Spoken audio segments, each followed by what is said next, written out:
هنكمل شوية مع بعض قراية الماتيريال. رقم ترانزاكشن رقم 5 purchase of advertising on credit. تاني افتكر كلمة on credit يعني على الحساب. soft bite receivable for يعني receivable for $250 from daily news. يعني انا عملت daily news ديت حاجة بتاعت دعاية for advertising on its online website على لدعاية على الموقع بتاعهم. but postpones بس أجلنا الدفع البيمنت until later date.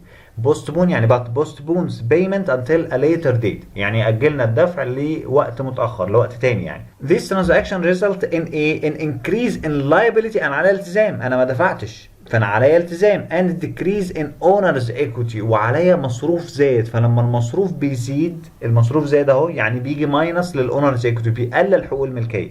يبقى أنا عندي الالتزام زاد جه بوزيتيف وعندي الحقوق الملكية بالكامل جت نيجاتيف.